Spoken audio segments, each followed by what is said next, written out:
Hello everyone! Today we will be making Easter bread. Very delicious. The Easter bread turns out to be moist, such a moist and wet dough. Today I will share the secrets of making Easter bread. Be sure to stay with me and we will cook together. Let's start preparing the dough with the sponge. For the sponge we will take dry yeast. So, dry yeast, here, you see, from the total amount of sugar, 1 spoonful of sugar and a little bit of flour. Approximately, how much? 2 tablespoons. I'll add it like this, and mix everything well. The recipe calls for 90 milliliters of milk and 90 milliliters of cream. Use 10%. I also took 10%. If you don't have cream, just use milk. By the way, using only cream also turns out very tasty. If you want to use a total of 180 milliliters of cream. For the sponge, I will use milk from this same amount. Pour in a few tablespoons here so the dough turns out like for pancakes. I poured in the milk and mix it. Now I'll show you how thick the dough should be. And the sponge, when it's not too thick like this, like for pancakes, it rises quickly. This is the kind of dough. Mix it well. Cover it with plastic wrap and in 20 minutes your sponge will start working. This way you can check the yeast and start the preparation process.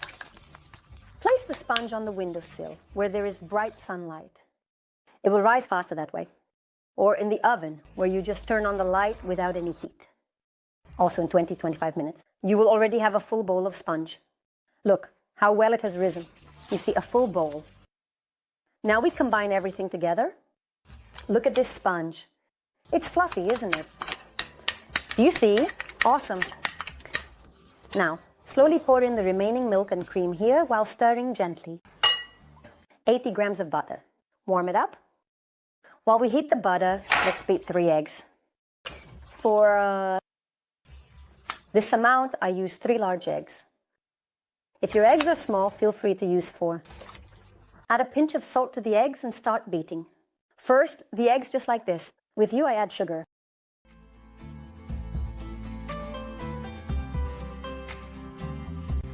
Look how well the eggs have lightened. Everything has increased in volume several times. Now we add all the sugar at once.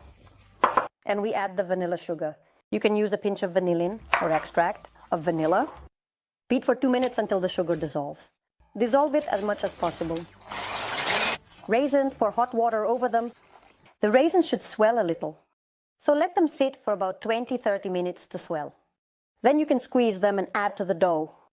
It's also very tasty if you soak the raisins in rum, cognac, or vodka.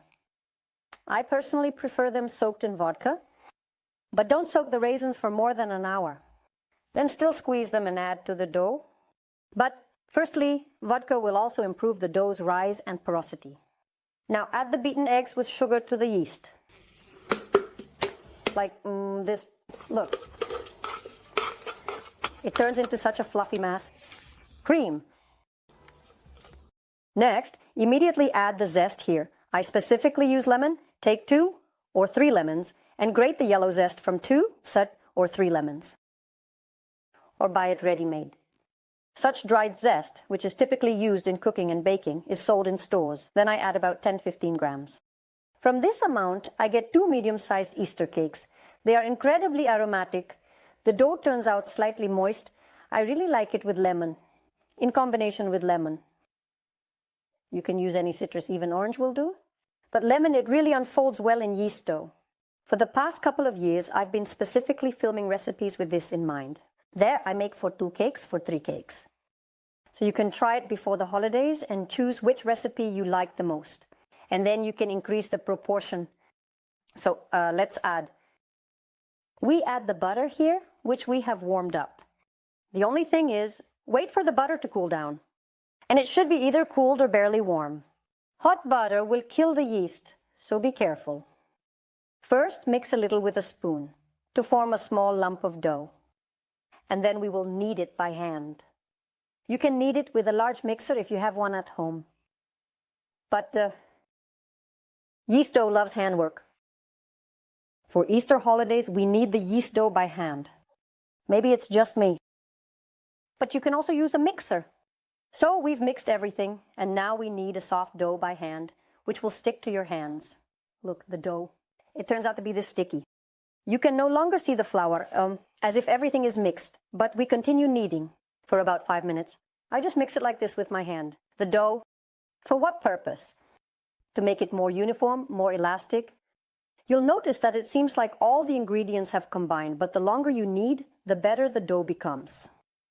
Regarding the flour, so look, according to the recipe, for 180 milliliter of liquid, we use 90 ml of milk, 90 ml of cream, and 500 grams, that is, half a kilogram of flour.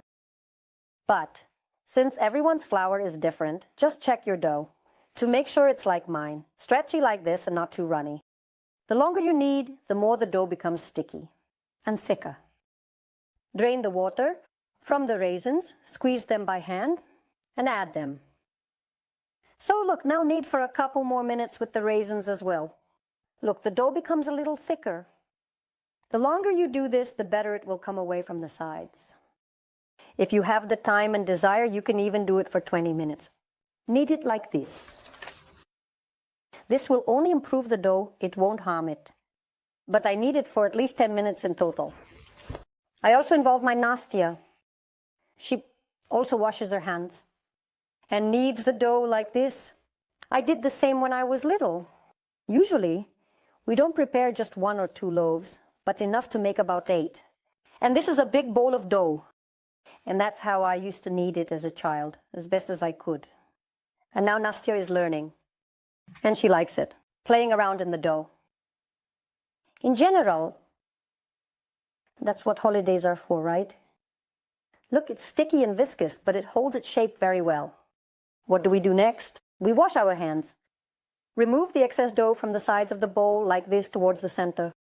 Seal it all with plastic wrap or cover it with a tight lid, for example. Now we let the dough rise. It will take 1.5 to 2 hours.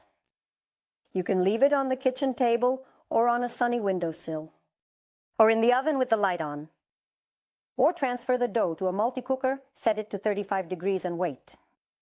This amount of dough is enough for 3 medium-sized Easter cakes or 3 large ones. Let's prepare the molds. So we line the bottom and sides with parchment paper. This is how I do it. I place the bottom piece in the middle against the sides. I always make the bottom piece large and square so that it wraps around the Easter cake well. Look, this is how we spread it on the bottom, and this is how we will lay it. We place the dough filling half of the mold. It rises very well. So as you can see, my dough has risen quite a bit. I'll wait a little longer and then start distributing it. So when the dough has risen, we remove the plastic wrap. We grease the table or mat, whatever you will be working on, with vegetable oil. And by the way, your hands should also be coated with vegetable oil. We transfer the dough here. I had it near the oven, so it's nice and warm. The dough doesn't need to be kneaded. We simply divide it into approximately 3 equal parts.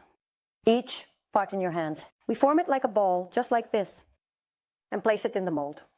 I transfer the dough into the mold. Just a little like this. I spread it out and let it rise. The Easter breads have risen very well. Look how tall they are. We place the Easter breads in a well preheated oven at 180 degrees. You can cover them with a sheet of foil like this to prevent burning. They bake for 25-30 minutes. After 25 minutes, you can check with a wooden stick to ensure there's no wet dough. When the Easter breads are baked, look how they have risen. Well, now we take them out. They come out very easily. I do it like this and turn them over. So now I keep them like this in the kitchen on the table until they cool down, and don't throw away the parchment, leave it. Once the Easter breads are completely cool, put them in plastic bags and tie them up.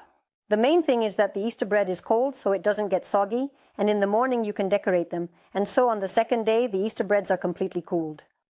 You can remove this side parchment. I am removing it because I want to take a picture for you to make a nice image. But if I were keeping them at home for a week, I wouldn't remove the parchment. This way the Easter bread stays soft and moist much longer. Take 2 or 3 egg whites. It's preferable to take them cold. I kept them in the fridge so they would cool down properly. For each egg white, a tablespoon of sugar. A maximum of 1.5. So look, first we beat the egg white without anything so that The egg white forms a foam and increases in volume. Now we carefully add the sugar and beat for another 2 minutes or so. A beautiful egg white topping. The egg white beats very well, and the proportion of 1 tablespoon or a maximum of 1.5 per egg white is perfect. So now on top we decorate further. If you want to preserve it, as I said, do not remove the parchment. And you can also pack it in plastic bags. Let the tops remain uncovered and seal them in bags like this. This way they last longer. They will retain moisture.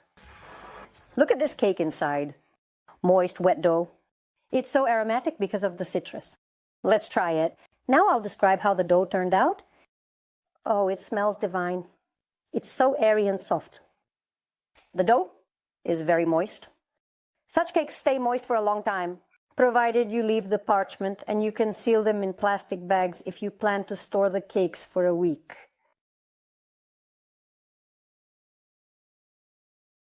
Listen, the cakes are very citrusy. I really love this kind of thing. Very tasty in terms of sweetness and richness. Perfect. Another point. If you just like your cake a little bit more moist, there are people who really love very heavy and wet cakes. Add 50 ml. More milk and it will be incredibly moist. But not everyone likes such wet dough. It will be moister, a bit harder to work with, but nevertheless, the cake will be even more moist. Very tasty. Simply exquisite. Just a slight variation. A bit more eggs, a bit less flour, a little more butter. And it's already a different recipe, and everyone can adjust it to their taste. There are many variations of cake recipes on my channel. Choose. I think you've been cooking with my recipes for many years, and you already know which one is your favorite. Be sure to try it. Check out my other cake recipes and choose which one you will bake this year. That's all. Happy holidays to everyone. Goodbye.